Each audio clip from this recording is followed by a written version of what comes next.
One day, there was a young man named Bai. We see him running quickly because he's late for work. We learn he's an ordinary employee who's worked in many companies since graduating from university. Unfortunately, his terrible luck meant his bosses were always harsh and unreasonable. Bai keeps running and barely catches the metro at the last second, squeezing himself among the crowd. He arrives at the office with only 5 seconds to spare, dives at the fingerprint scanner, and manages to clock in on time. But in his rush, he falls flat on his face. Later, we see him at his desk. Supposedly, he's working, but he's actually spending his time on his phone. He seems to be contemplating a life-changing decision, but it turns out he's just deciding what to eat for lunch. He looks for discounted food options but finds nothing, and ends up eating whatever is available, feeling very annoyed. Afterward, he starts playing his favorite game, getting really excited. But at that moment, his manager quietly enters to catch him slacking. Bai spots the manager's reflection in his coffee mug and quickly switches to a work-related tab. The manager hovers behind him, trying to catch him red-handed. Every time he approaches, Bai manages to escape his gaze. This goes on until the end of the workday. Bai grabs his bag and rushes to leave, but the manager blocks his way and asks if he's finished the documents. He insists that Bai sends them over as soon as possible. Frustrated, Bai retorts, "Isn't the deadline next Wednesday? Why should I submit it now?" The manager yells, questioning Bai's competence. Bai sarcastically replies, "Why should I finish early? Are you planning to die ahead of schedule or something?" Everyone nearby is shocked by Bai's tone. The manager scolds him, saying, "How dare you speak to me like that?" Bai snaps back, "Didn't we agree on a final deadline? Why are you pressuring me now?" He vents all his frustration on the manager, leaving him speechless. The manager threatens to fire Bai, but Bai, unfazed, replies, "Go ahead, but don't forget my severance pay, or we'll settle this in court." Then he storms out, but suddenly, it's revealed that all of this happened in Bai's imagination. In reality, he meekly says, "Sure, I'll send it over right away." Bai sits back at his desk and starts working late into the evening to finish the pending tasks. While alone in the office, Bai receives a strange message on his phone. It tells him he has access to a massive fortune. He dismisses it as nonsense, but then a voice speaks to him, saying the system has been activated and his fortune will soon be transferred. Bai is stunned and doesn't understand what's happening or who's speaking. Suddenly his phone glows and magically pulls him inside. He wakes up to find himself lying on a bed with his friend Mayang waking him up. Shocked, Bai asks what Mayang is doing there. Mayang tells him to hurry because the deputy dean's lecture is about to start. Bai looks around in disbelief and realizes he's back in his university dorm with all his roommates around him. They warn him to attend the lecture or he'll get into trouble. Bai begins to understand that he's been transported back to his past and is a student again. He wonders how to return to the present but decides to use this chance to improve his life. At that moment, the system activates, showing Bai his profile and details. Shocked, Bai asks who it is. The system introduces itself as his virtual assistant, designed to help him achieve the wealth he's always dreamed of. The system informs Bai that his current fortune is 50,000 yuan. Overjoyed, Bai can't believe it, as he's never had that much money in his life. The system explains the rules and terms, which Bai accepts without hesitation, declaring he's ready to become rich. The system teaches Bai the rules of profit and loss. Losing money on investments will multiply his gains significantly, whereas making profits will only increase the company's value without benefiting his personal account. The system then instructs him to establish his new company for investments. Nervous, Bai doesn't know what to invest in and asks the system for time to think. He browses the internet, looking for a field where he can lose money quickly. He discovers that game development is the perfect field to risk losing money. Bai summons the system and announces his decision to invest in game development. The system sets up the company and asks Bai to name it. He hurriedly names it Tingda Technologies. The system congratulates Bai on his new company and assigns him his first task, developing his first game within 14 days. Panicked, Bai worries about meeting the deadline. Mayang enters, and Bai asks if there's a way to create a game in just 2 weeks. Mayang introduces Bai to a website called Ezro, which is used by developers with no programming skills to create games. He explains the platform's features, which excites Bai. He rushes to the library to use the computers and explore the site. He finds templates on the site suitable for creating a failing game, but is shocked by how expensive they are. He doubts he can create a game with just 50,000 yuan. Finally, he finds a decent template for 20,000 yuan, which includes free car models. He immediately subscribes to it and begins creating the game, spending all 50,000 yuan in the process. Bai spends hours tweaking the game's design to make it as boring as possible, hoping no one will like it. He sets the game's price absurdly high so that no one buys it and uploads it online immediately. The next day, Bai monitors the progress of his game online and feels relieved that no one has bought it so far. Mayang enters the room and hands him his meal, which is eggs with tomatoes. Their other friends come into the room, happy that there are no lectures today. They decide to play online games together and ask Bai to join them, but he declines, saying he didn't sleep well last night and needs to rest. Bai watches Mayang playing and laughs, because Mayang still doesn't know how to play properly, just like before. Bai then heads to his bed to rest for a while. Mayang asks if their noise is bothering him. Bai replies that everything is fine fine and even says he missed their loud chatter. We learn that after graduating and starting work, Bai had bought all the games he ever wanted but never had the time to enjoy them. Now, he feels lucky that everything has changed and he can relax whenever he wants. However, he thinks about how to lose the money invested in his game so he can earn a massive reward from the system.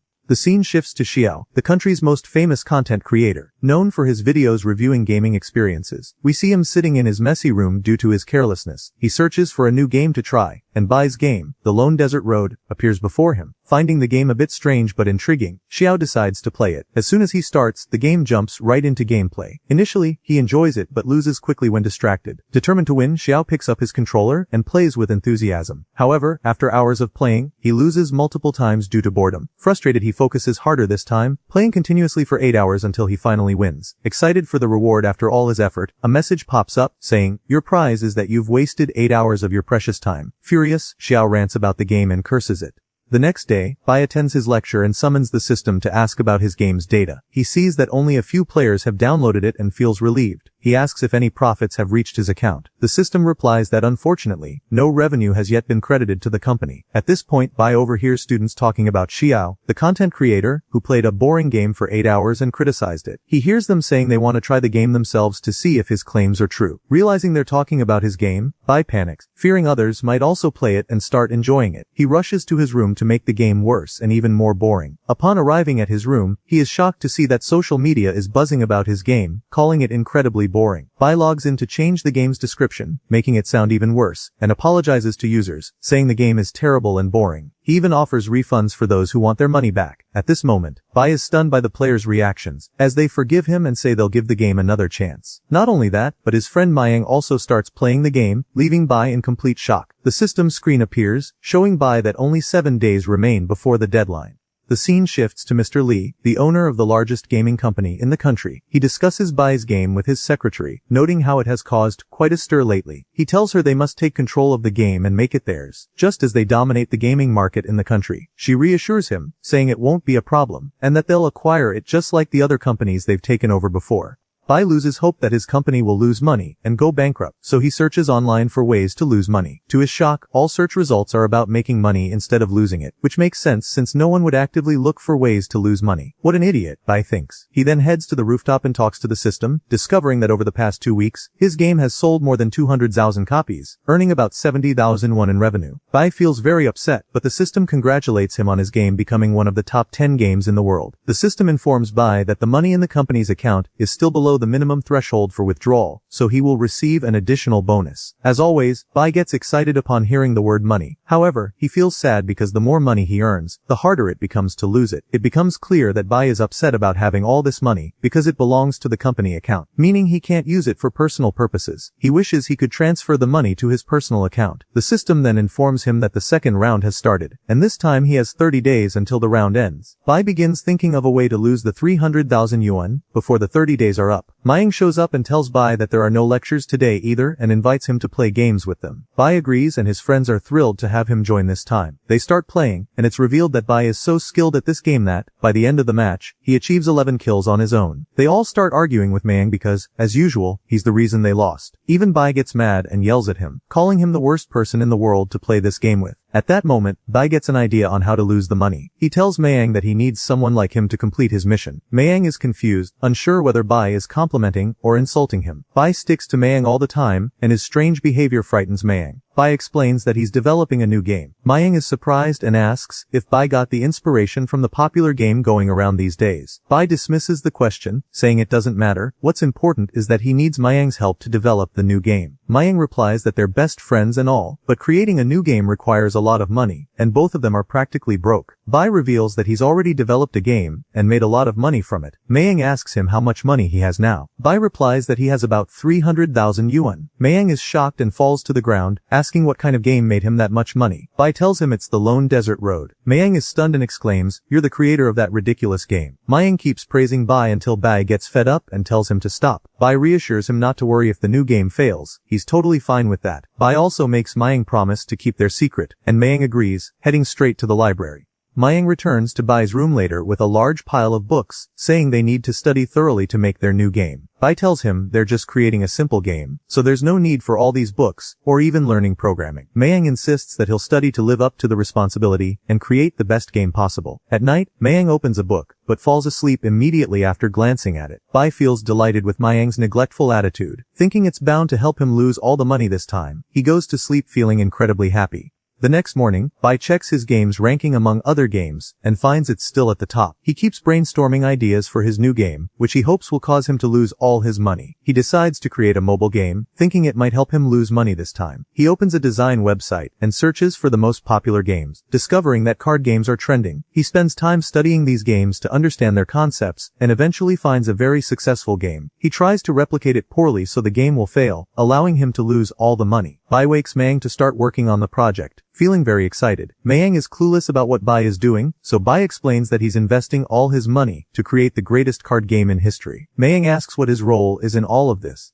Bai takes him to a restaurant for food and tells him that his job is to write a story similar to the Tale of the Three Kingdoms. Mayang is surprised and questions whether Bai is serious, pointing out that this could anger fans of the Tale of the Three Kingdoms. Bai internally thinks this is exactly what he wants to happen, but outwardly tells Mayang that all great inventions were doubted at first, so they must boldly pursue their new paths. Mayang agrees but admits he's never even heard of the Tale of the Three Kingdoms, so he doesn't know how to replicate it. Bai is thrilled, thinking Mayang is sure to mess it up. He tells Mayang that's perfect, because it'll allow him to be creative without being influenced by the original story. Encouraged, Mayang starts telling Bai his ideas for the story, which are completely off track. Bai is overjoyed and tells Mayang he's a genius. The scene shifts to Mr. Lee in his car. His assistant informs him that the game The Tale of the Three Kingdoms is losing players over time. After analyzing the situation, the assistant discovers the issue is the low drop rate of rare cards in the game. Mr. Lee dismisses the concern, saying the lower the drop rate, the more exciting the game becomes for players. He tells his assistant to leave the game as it is. Frustrated, Mr. Lee loses his temper and fires the assistant on the spot.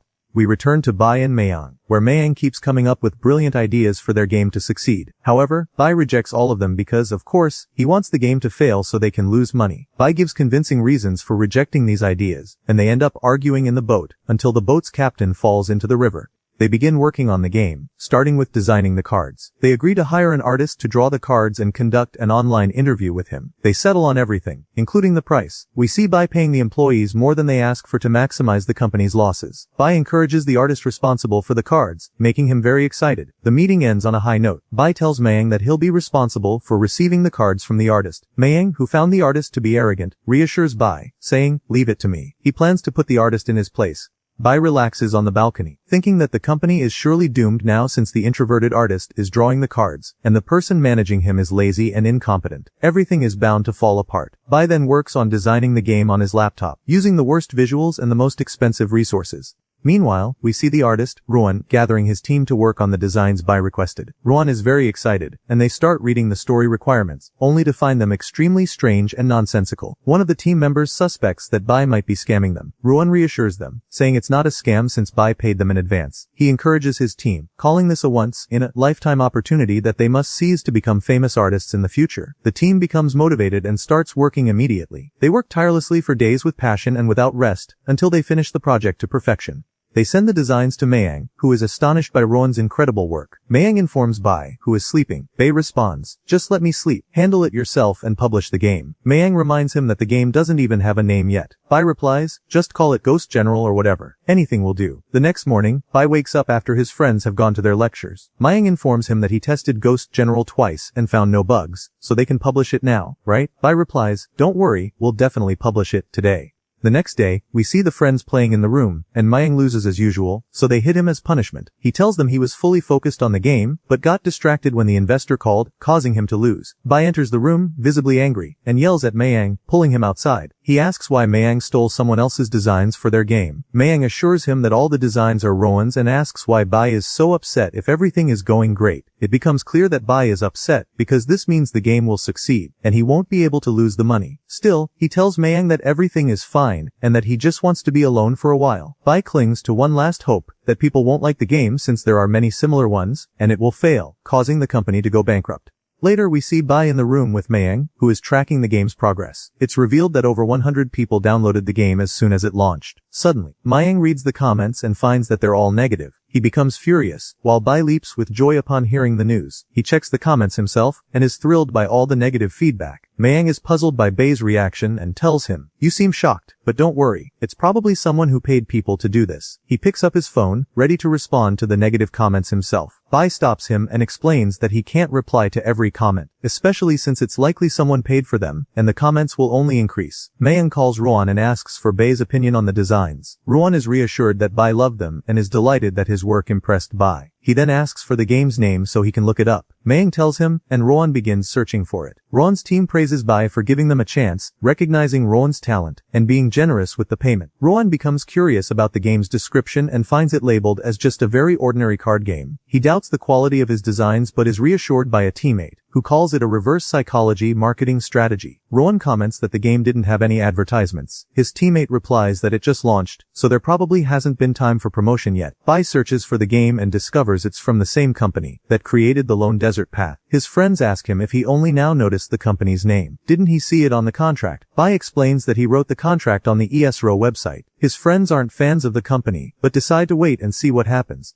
That evening, Roan tries the game and finds it surprisingly simple compared to other card games. He enjoys it so much that he ends up playing all night. The next morning, Roan calls Mayang to complain about the game's issues, like how the rare cards are too cheap and easy to obtain. Mayang explains that Bai did this so casual players could also enjoy the game. Roan is moved and says Bai must be very kind, hearted to prioritize people's enjoyment over profits. Mayang is also touched and tells Roan that Bai spent all his money on developing the game and is very upset right now. Roan is shocked by this and immediately hangs up to discuss the problem with his team. He explains Bai's company's situation to them. One team member notes that the game won't succeed without ads, which require money. Roan decides he must solve this issue as quickly as possible. Meanwhile, Bai is thrilled that the game has failed, thinking his mission is complete and the money will soon be transferred to his account. But Mayang suddenly bursts in, announcing that they've finally become rich. Bai is stunned and doesn't understand. Mayang explains that their game surpassed 10,000 downloads in a single day. Bai asks how that's possible without any ads. Mayang replies that maybe people just liked the game. It even received a 5-star rating. Bai checks the game and finds numerous positive comments from players who love it. Shocked, Bai immediately calls Roan, angrily asking if he promoted the game online. Roan happily replies that it's the least he could do. It's revealed that Roan asked his friends in chat groups to write positive comments about the game to promote it. Roan even requested everyone he knew to help spread the word since Bai has social anxiety. Bai is furious with Roan for his actions, as this ruined his plan to lose the money after the company went bankrupt. But he forces himself to thank Roan for his help in promoting the game, though he falls into another bout of despair.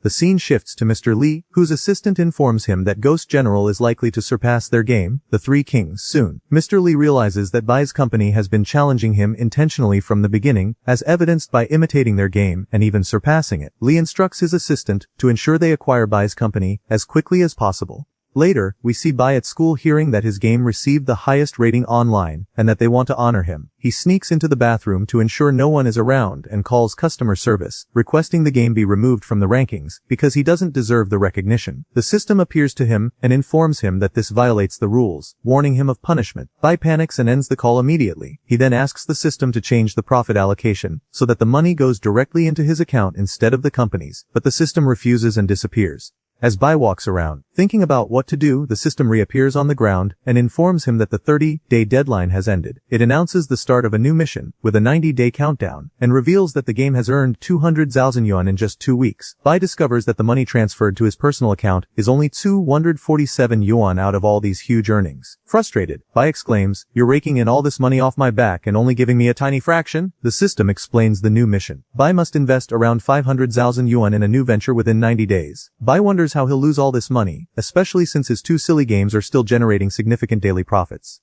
Meanwhile, Mr. Lee orders his assistant to acquire Bai's company by any means necessary, no matter the cost. The scene shifts back to Bai, sitting on the school field, brainstorming ways to lose all this money. Mayang calls him, informing him that Mr. Lee's company wants to buy their company. Bai gets excited and is about to agree, but the system prevents him, so he has to refuse. Mayang is puzzled and tells Bai how much they're offering. Despite this, Bai still declines and almost starts crying. Mayang informs him that they increased the offer by another 50,000 yuan, then added another 50,000 yuan. With every increase, Bai becomes more devastated. Finally, Mayang mentions that the company is willing to invest their money in Bai's company instead. Bai refuses again, saying they already have enough money and even offers to invest in Mr. Lee's company instead. When Mr. Lee hears about this, he's furious at Bai's rejection of all the offers. He mistakenly thinks Bai wants to take over his company, especially after offering to invest in it. Feeling insulted and humiliated, Mr. Lee vows to destroy Bai completely. Bai takes Mayang out for a fancy meal to celebrate their earnings, but it's clear Bai is deeply upset. Mayang asks him why he's so sad despite all the money they've made. Bai internally thinks about how his own salary from the company is only 1,000 yuan, even though he's the CEO, while Mayang, just an assistant, earns 3,000 yuan. What's there to celebrate about that, he wonders. Mayang tries to cheer him up by buying him a meal, but Mayang is shocked by the bill and doesn't have enough money to pay. Just as he's about to stick Bai with the bill, Bai ditches him and runs outside. Bai calls the system and asks it to cover their daily expenses. The system agrees, so Bai reassures Mayang, who's tied to his chair, that he can eat as much as he wants.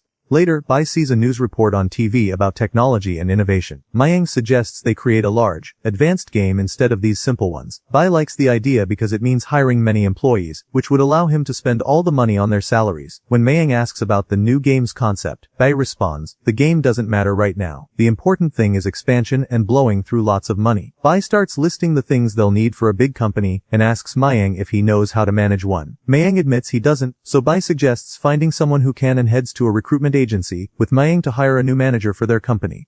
The scene shifts to Mr. Joe's office, where Lin, an employee, hands in her resignation. Mr. Joe is surprised and asks why she's leaving. Lin explains that working there won't help her achieve her dreams and that staying would just be a waste of time. She thanks him for his support and leaves. Bai and Mayang arrive at the agency. As soon as they enter, the manager is surprised to see college students and asks if they're looking for a job or starting a business. He advises them to look online if they're hiring employees. Bai insists that he needs someone excellent to help manage his company and trusts the agency's decision, which is why they came. The manager arrogantly replies, "You know we charge high fees for our services, right?" Mayang gets annoyed and tells him they're aware. Bai calms Mayang down and tells the manager he's willing to pay an annual salary of 400,000 yuan for the employee. Shocked, the manager treats them respectfully, offering drinks and fruit within seconds. The conversation takes a complete turn, while the manager introduces himself to Bai as Lawrence. Bai asks if he has anyone suitable for the position. Lawrence requests more details about the candidate Bai is looking for. Bai describes the ideal employee, and Lawrence suggests an excellent secretary who worked for a top international company. Bai agrees, and they leave the office with Lawrence to finalize the contracts. At the same time, Lin arrives at the agency to apply for a new job. Bai overhears her talking about his game, and tells her not to believe the news, because the game is boring and ordinary, contrary to what the reports claim. Lin gets irritated and responds, "You don't understand anything. The goal of this company isn't to make money, it's to innovate." Bai leaves her and walks away. Lawrence bids Bai farewell, assuring him that the new secretary will join them the next day. Lawrence returns to Lin and asks about the job she's seeking. Lin says she wants to know if there are positions available at Mr. Bai's game development company. Lawrence informs her that the person she was just speaking to is Bai himself. Lin is stunned and rushes outside, but by the time she gets there, Bai is already in a taxi and gone. The next day, Bai meets the secretary Sin at a cafe for a job interview. He warmly welcomes her and asks her to sit down. She tells him she's heard a lot about his company, even though it's still new, but it has achieved great success in a short time. They discuss the terms of employment, and she tells him she's ready to start immediately. Bai responds that they don't have an office yet, so they can't begin right away. He takes her to the new company site, which boasts the best view in town. He then negotiates with the agent to rent the entire floor, which is incredibly expensive. The agent tries to convince Bai that the price is very reasonable considering the amenities provided. However, the agent is shocked when Bai considers the rent cheap, not expensive. Bai, still focused on spending 700,000 won monthly on rent to bankrupt the company, finalizes the deal with the agent. Sin approaches Bai with a prepared list of supplies needed to set up the company, but Bai doesn't like the list because it's inexpensive, and he wants everything to be costly to lose money. He tells her that the company's appearance is also important. She asks about the budget he has allocated for office supplies, and he tells her it's 800,000 yuan. She responds that the amount is very generous and that it would easily cover office resources. Bai reassures her, saying the cost doesn't matter. What's important is the company's appearance. He lists the furniture and amenities they need, focusing mainly on items for employee comfort. Sin is surprised and tells him he's very considerate of his employees, but hasn't mentioned anything about his own office. Shin prepares Bai's office, including an excellent room where he can rest whenever he likes. She also presents him with a report on the staff required for the company. They agree that Bai will personally select the game development team, while Sin helps him hire the rest.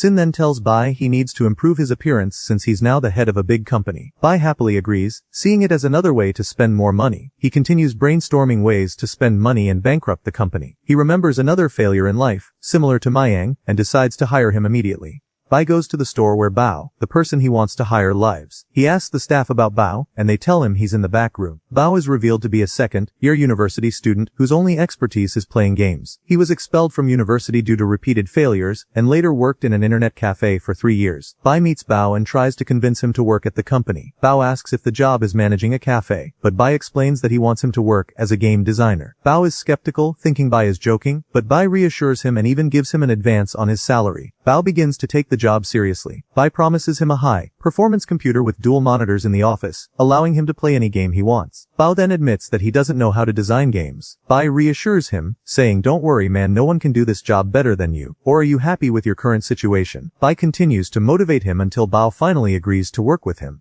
Bai goes home happy, knowing he's managed to spend another large sum of money. Only 2 weeks have passed, and he believes hiring the incompetent Bao will certainly lead to the company's downfall. The next morning, Bai is late for the interviews to hire new staff for the company. He arrives to find one person nervously waiting for his turn. Bai asks, "Are you here for the interview?" The man replies, "Yes, and you?" Bai doesn't respond, leaving the man more anxious. At that moment, the man's current boss approaches him rudely and asks what he's doing there. The boss mocks him, saying the company's standards are high and he'll never be accepted. The man explains that he's on his lunch break and just visiting. The boss sarcastically remarks, "You even have time for lunch. Get back to work." Bai observes all this and enters the elevator with the man. Bai asks, "Is that your colleague?" The man responds, "No, he's my boss, the lead designer at the company." He then whispers, "I can't believe my boss secretly applied for a job here too." Bai reassures him saying, "Don't worry, there's no way we'll hire him." The man is confused and asks, "If you won't hire someone with such a great resume, then who will you hire me?" Once inside, the receptionist warmly greets Bai, surprising the man when he realizes Bai is the owner of the company. During the interview, the man suddenly wants to leave. Bai asks why and the man replies, "You're hiring me, really?" Bai confirms, "Of course. Now tell me, what's your expected salary?" The man requests 2,000 yuan per month. Bai laughs and says, "That's not possible. Let's break it down. You spend 1,000 yuan on rent, 800 on food, plus expenses for clothes and transport. Your minimum monthly expenses are 3,000 yuan, so your salary should be 4,000. The man is overjoyed and promises to dedicate his life to the company. Bai agrees that the man will start after submitting his resignation to his current job. Later Bai decides to rest, but Scene interrupts, saying a woman insists on meeting him for a job interview. Reluctantly, he agrees, and Lin enters. Her persistence convinces Bai to hire her, and he ends the ordeal to save himself the hassle. We see Bai's friends at the dorm, worried about him since he hasn't returned for a while. They ask Mayang about him, and he nervously tells them that Bai is working part-time with him, but it's a night shift, so he rented a place outside for now. The friends get distracted playing cards and marvel at how amazing the game is. Mayang sneaks away at that moment, and falls asleep immediately. The scene shifts to Bai's company, where the employees are confused about their situation. Bai hasn't assigned them any tasks. All they do is play games all day. Lin tells them that Bai is making them do this to better understand the user's perspective. By playing as many games as possible, they'll gain knowledge to create excellent games later. The team starts brainstorming ideas for a new game to prove they're up to the task Bai has given them. But Bao points out that Bai hasn't been around for a while to oversee anything. They wonder where Bai is. But he spends his time in his private room doing nothing but relaxing. He observes them through cameras from his room. At that moment, Bai gets an idea for a new game and heads to the team to consult them. We see Shin dismissing the employees as the workday ends, but they're frustrated that another day has passed without accomplishing anything. Bai arrives at that moment and gathers all the employees. He tells them that he's been thinking about the company's future and wants to make it one of the biggest gaming companies in the country. From now on, there will be no more silly games. The next game will be a war game, and he asks if they're up for the challenge. Bai motivates the entire team until they're filled with enthusiasm. He tells them to take it easy. He's not asking for a masterpiece, just for them to put their best effort into the game. Bai takes Sibo and Bao to the meeting room, seating them in massage chairs to relax. He explains the elements he wants in the new game, such as controls and the basic storyline. Sibo is very anxious, doubting their ability to execute these ideas since they're all beginners. But Bai reassures him, encouraging him and making him the lead designer of the game, with Bao as the project supervisor. Bai relaxes with them on the massage chairs. When the workday ends, Bai leaves the company and notices everyone has gone home except Bao, who's still playing games. Bai leaves him alone and walks away. However, Sibo hides, intending to work overtime to create the best storyline design and live up to the responsibility Bai has given him. Sibo and Bao work late into the night, eventually coming up with a brilliant idea, using minimal resources to produce the best results. The same strategy used in the company's first 2 games. Bao begins to visualize the game for Sibo. It turns out to be an amazing concept, with a storyline involving battling zombies on an oil rig in the middle of the ocean. Saibo and Bao imagine themselves playing the game, enjoying it immensely. Saibo tells Bao he's incredible. They keep working until morning, but Mayang catches them in the morning and asks if they worked overtime. They evade him and sneak away. Days pass, and Saibo keeps staying up late working every night. Bao tells him he doesn't have to work overtime every day, but Saibo replies that there's too much work, and he has to finish it because the time Bai gave them isn't enough to test the modifications too. Saibo sits with Bao to gain some gaming expertise, and Bao explains the designs of all the games he's played. However, Saibo is astonished and doesn't understand anything, so Bao searches for a game similar to what he has in mind to help Saibo understand. Meanwhile, Mayang keeps watching them from a distance and confirms that they're working overtime every day. The next morning, Bai and Mayang attend a lecture at the university. Bai is eager for the lecture to end and feels extremely bored. He gets a message from Saibo saying he has finished the game design framework and is just waiting for Bai's approval. Bai is amazed by how quickly they've completed their tasks and wonders what he'll do if the design turns out good. It would actually be a problem for him. Then Mayang tells him that Saibo has been working overtime every night, which annoys Bai, who says that's why he managed to finish early. Bai asks Mayang to join him at the library, and they sneak out of the lecture. But Mayang says I saw Saibo at the office and he wasn't even working. On the contrary, he was just playing games. Bai gets excited and says, why didn't you say that earlier? And they return to their seats in the lecture hall. Bai checks the design Saibo sent him. He glances at it, but upon seeing too much text, he doesn't read it. He simply asks, does it include everything I requested? Saibo replies, yes, and Bai thanks him, telling him to keep up the good work. Bai tells Mayang to ignore Saibo's behavior. Mayang is surprised and asks how. All he does is play games. Bai tries to explain that playing games is actually part of the company's work. At that moment, Saibo informs the employees that Bai has approved the design and trusts them. He asks everyone to work even harder. The employees channel all their energy into work, day and night, feeling extremely motivated. Meanwhile, Bai spends his time completely relaxed, checking the system for profits and losses. He notices that the company is spending a large amount, but there's still a lot of money left, and he doesn't know how to use it all. Mayang approaches Bai and informs him that it's not just Saibo playing games after work. The whole company does even after work hours. He also tells Bai that everyone except them isn't doing overtime. He adds that this breaks the rules. Bai starts thinking about how to take advantage of this opportunity to spend as much money on them as possible. Mayang is surprised, but Bai explains that since the employees are sacrificing their health by working overtime for the company, it's their responsibility to ensure their health and comfort. The next day, Bai visits the company, and Saibo shows him what they've accomplished lately. At that moment, a food service arrives with all kinds of luxurious meals. The employees are astonished at what they see, and Mayang announces that, starting today, everyone gets a free lunch. Shin also tells them that the company's private gym will soon be available to everyone. Saibo is surprised by Bai's actions and asks Lin why Bai is doing all this. Lin replies that Bai is a kind boss, the kind you only find in stories. Saibo responds that Bai gives them amazing benefits, which must mean he wants them to work even harder. Even though he's banned overtime, the team decides to secretly work overtime to surprise Bai. But they're surprised themselves when they receive a pay raise for the overtime they worked. Lin tries to reject the extra pay on behalf of the employees, but Bai convinces her as usual. She informs everyone that Bai refused to take back the extra money. Bai continues thinking about how to spend even more money. Meanwhile, the employees outside are praising Bai, saying he trusts them so much that they must work even harder and never disappoint him. Mr. Lee, meanwhile, contacts other companies to create trouble for Bai's company. He also instructs his assistant to offer the best deals to Bai's employees to lure them away. Back at Bai's company, Bao is overwhelmed with the workload as the employees wait for his instructions. Saibo steps in to help and distributes the tasks among the employees. Just as each employee heads to their station to complete their assigned tasks, their phones ring simultaneously. They all receive excellent job offers. A month later, Bai is in a lecture when Mayang calls him, saying there's very bad news.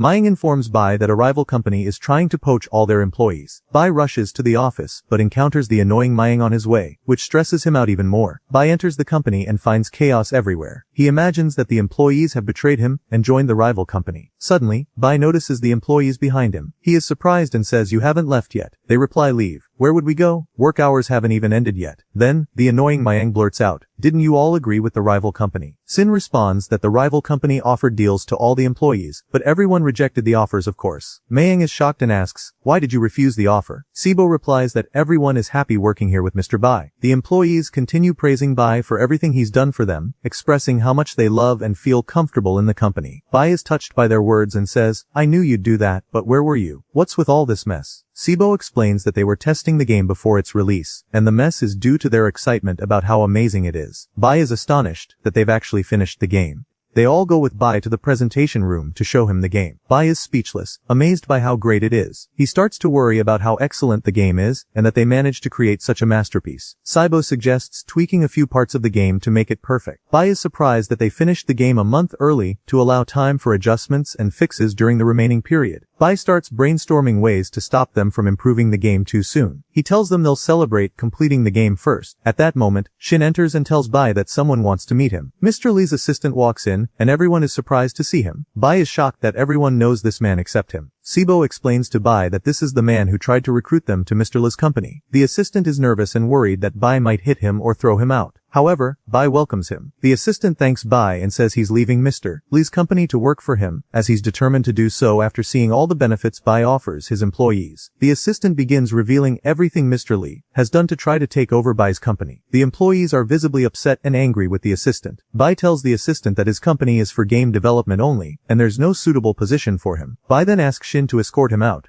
Later, the employees are at the company gym, praising Bai as usual. Lin suddenly announces that she'll visit the rival company to learn more about Mr. Bai's role in advancing the gaming industry. Bai overhears Lin talking about visiting the rival company. He decides that they should all take a trip to the rival company's headquarters. They go, enjoy a meal, and then arrive at the rival company, where they are shocked to find that the company owns the entire building, unlike their single-floor office. The rival company's secretary greets them, and guides them to Mr. Chu's office. Mr. Chu welcomes Bai, but it's clear the two can't stand each other. Bai is amazed by the company, so Chu boasts about it, saying, "I'll show you games you can't buy anywhere, no matter the cost." The rest of Bai's team enters and starts mocking the rival company, saying it's far inferior to their own. Chu overhears their comments and is furious but hides his anger, as they can't see him. Bai tries to silence his team, but it's no use. Lin assures him that the room is soundproof, so there's no need to worry, and they can talk freely. At that moment, they notice Chu in the room, and Lin freezes in place. Chu greets Lin when he realizes she's with them. He calls in his employees for a meeting between the two companies. The teams from both companies sit in the hall, and Chu's team welcomes Bai's team. Mayang begins asking Chu about his employees' rights and salaries, highlighting the benefits Bai's company offers, such as overtime pay, which isn't available anywhere else. Chu is embarrassed, and his assistant tries to change the topic. She attempts to humiliate Lin by mentioning that she worked on a failed game at their company, which is why she left before Chu could fire her. Chu's employees laugh at Lin. Bai's team encourages her, and Bai says that Lin is talented, plays a major role in his company, and that he's lucky to have her on his team. He asks her to explain the company's mission in game development. Lin begins explaining the purpose of game development at their company, the benefits offered to employees and players, and, of course, praises Bai as usual. Chu is infuriated by everything happening and decides to deliver an impressive speech himself. Otherwise, he'd look terrible after Lin's presentation. And he finds himself not knowing what to say or do, so he decides to introduce them to their new game. But his secretary catches up with him and says, "Are you crazy? The news about this game has to stay confidential until we release it online." However, Cho insists on talking about the game and reassures her that the game is set to be released mid-month, so there's no way anyone can copy it in time. He starts explaining the game and how realistic it is, even in the use of weapons, leaving Saibo stunned by its quality, which turns out to be much better than their game. At that moment, he glances at Bai, and is surprised to see that Bai is completely unfazed and very confident in their abilities. But Bai is secretly pleased that Cho's company has outperformed them, thinking it'll definitely cause the company to lose money this time. Bai and his team applaud Cho's speech, and for the first time, Cho feels a sense of greatness and importance.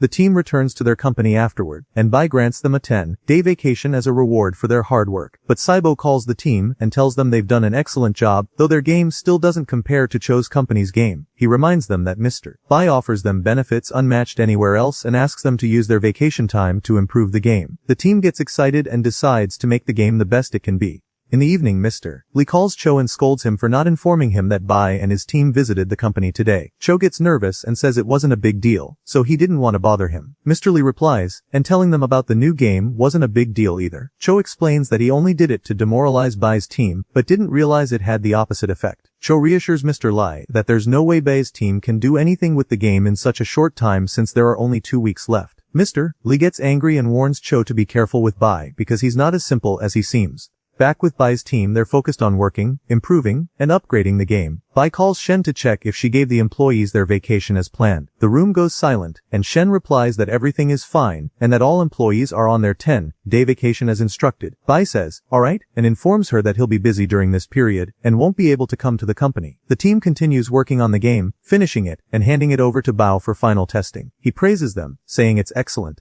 A week passes, and we see Bai in his office, reviewing the money spent on the company lately. He's pleased with the large amount spent and starts brainstorming ways to spend even more. He calls Shen and says he wants to arrange entertainment for the team, booking a cinema for them to watch a movie, and spends more money. But Bai is shocked when the movie suddenly transitions into a recorded message from his team, revealing their surprise. He's utterly stunned when they announce that they've developed the game and can release it a day before Cho's team's game. In shock, Bai jumps from his seat, exclaiming that they can't release the game before theirs. The team is puzzled and asks him why, but he can't give an answer. Then the system appears and reminds him he'll receive a penalty if he delays the game's release. Bai, extremely frustrated, holds back his anger and tells them, we should celebrate properly before releasing the game. The team is overjoyed, and Bai organizes an impressive feast for them. Everyone is thrilled. Bai asks Shen, didn't you give them a 10-day vacation? How did they finish all this work? Mayang responds, you told them their work is just playing games, so it wasn't hard for them to do it during their vacation, right? This angers Bai, who hits Mayang, saying, eat your ice cream and keep quiet. The team then enjoys their celebration, wishing for the game's success, while Bai feels deeply frustrated. Lin notices Bai looking very anxious and assumes he's thinking about the team's future, feeling sorry that they're enjoying themselves while he worries about everyone's future. But in reality, Bai couldn't care less about all that, and is solely focused on how to spend money and make the company lose more. Everyone keeps enjoying themselves until they're exhausted and fall asleep, forgetting to release the game.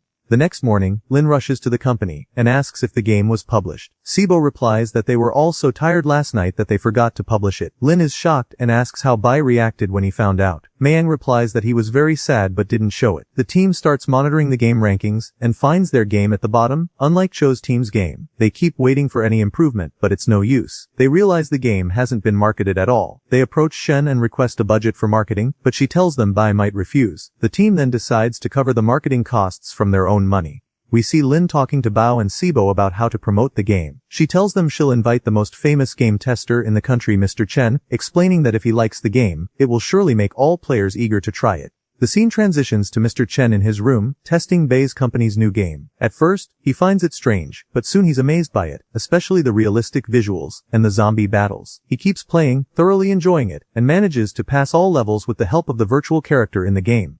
Afterward, he visits Bai's company to congratulate Lin and the team on creating such an excellent game. He's filled with excitement, and with fans surrounding him, they ask his opinion of the game. Naturally, he tells them how much he enjoyed it and recommends everyone to buy it. He asks Bao, Sibo, and Lin how they managed to create a simple game with the quality of top international titles. He promises to do a live stream from his page to encourage all players to buy and try the game.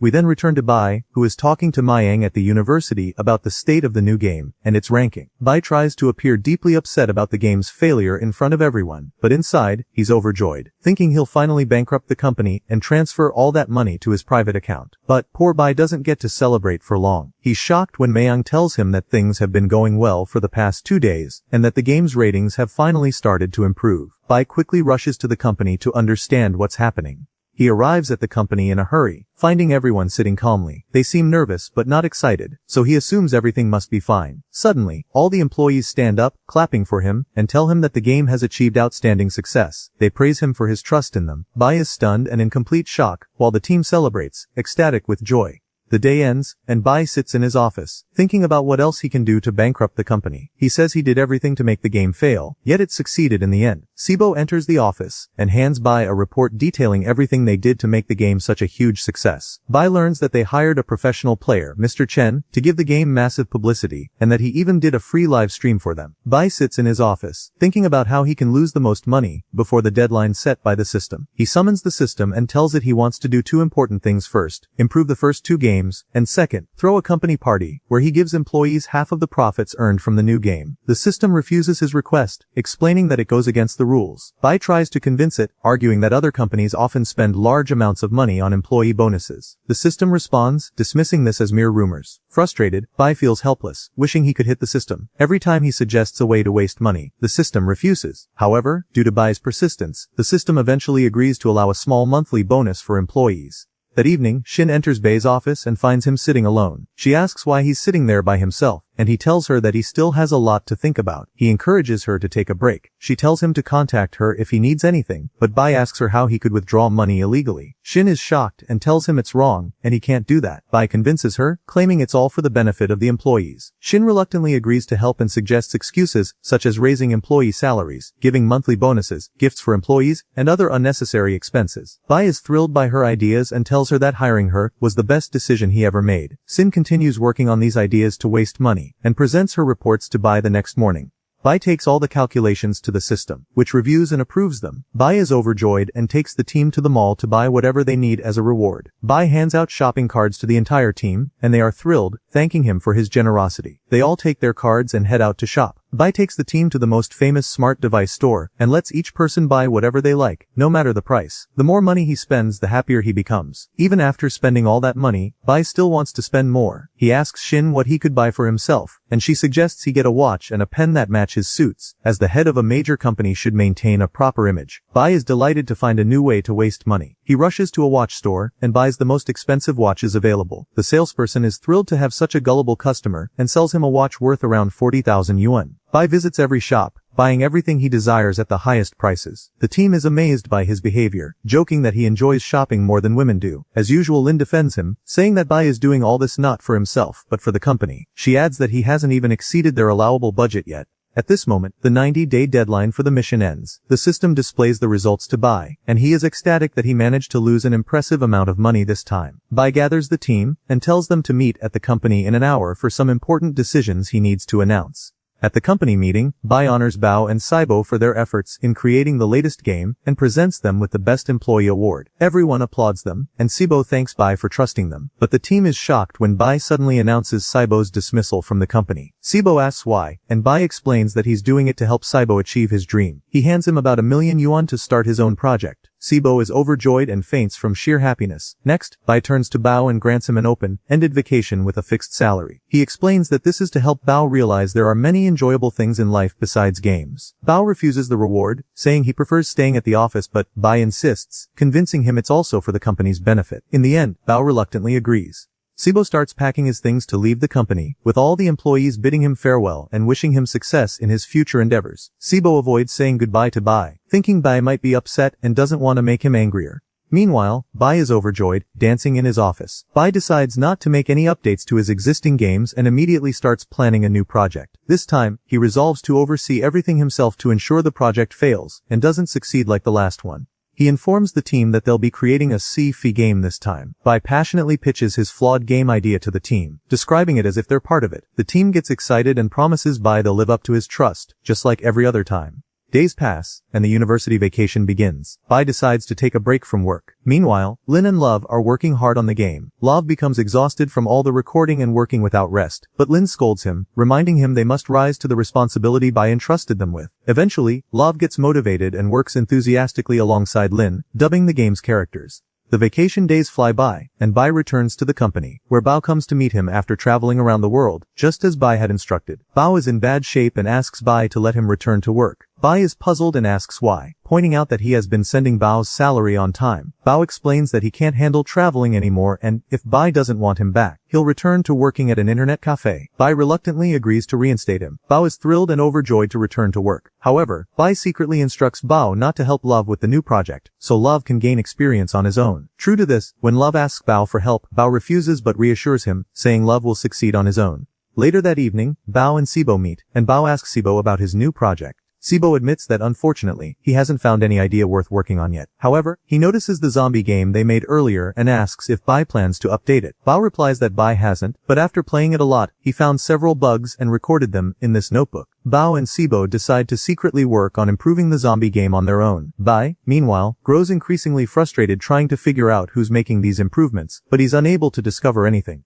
The next day, Roan comes to the company looking for Mayang to give him sketches of new characters that could be added to the updates for Phantom General. He created these sketches for free. However, Shin meets him and informs him that Mayang isn't available. She suggests that he meet Mr. Bai and give him the sketches directly. Ruan goes in to see Bai, who gets annoyed at him for taking such an initiative without permission. 10 minutes later, Ruan leaves Bai's office and tells Shin that Bai handed him the design of the new game, assigning him to design the characters and the new poster for the game himself. Love then enters Bai's office and shows him the dubbing work he's done. Bai praises Love for his great effort and gives him the marketing plan report, asking him to hand it to Lin so she can start working on it. We find out that Bai's marketing plan involves requesting a favor from Cho, the owner of the country's largest gaming channel, to promote their new game in exchange for a substantial fee. Lin contacts Chow and presents the idea, telling him they'll pay him 10,000 yuan for his services. Naturally, Cho agrees immediately upon hearing the staggering amount, overwhelmed with excitement and joy. Lin gives him the script he's supposed to use to promote the game. Chow, however, finds the script odd and asks if he can change it. Lin responds that this is absolutely forbidden. Chow insists he needs creative freedom to deliver his best work, but Lin raises the offer, telling him they'll pay him 50,000 yuan if he sticks to the script exactly as written. Forgetting his earlier principles, Chow agrees without hesitation. Lin then informs Bai that Mr. Chow accepted the job and will start promoting the game immediately. Bai asks her how much she paid him, and she tells him it was 50,000 yuan, as instructed. Chow begins researching the game to start his work, but he finds it terrible. Nevertheless, he continues working, driven by the money he's been paid.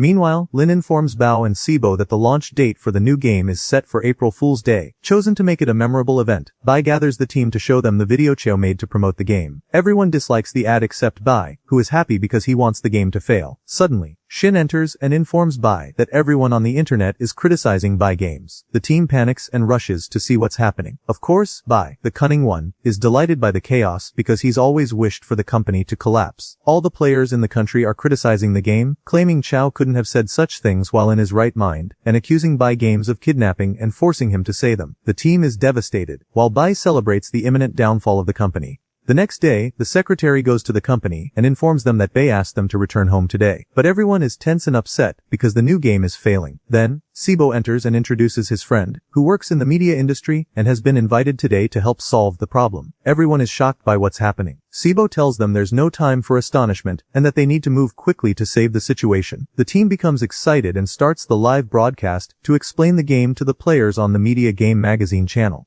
Liv is nervous since it's his first time doing a live broadcast. The secretary, Shin, also introduces herself, as do Sibo, Bao, and the rest of the team. They all blame themselves, saying their management of the company is flawed, which is why the game turned out badly. Meanwhile, Lin watches the broadcast and is shocked by what she sees, becoming very angry. We learn that this was all a trick by the editor, Yui, who is working with Mr. Lee. The plan is to ruin Bai's company's reputation and take control of it. We also find out that Yui is planning to write an article to completely destroy the reputation of Bai's company. At that moment, Lin goes to confront the editor, Yui, about the lies she's spreading about Mr. Li's company. As soon as the magazine's director sees Lin, he becomes afraid because her father's companies are among the largest and most influential in the country. He orders Yu to solve the problem quickly, or else Yu's magazine will be destroyed through her father's companies, which actually fund them.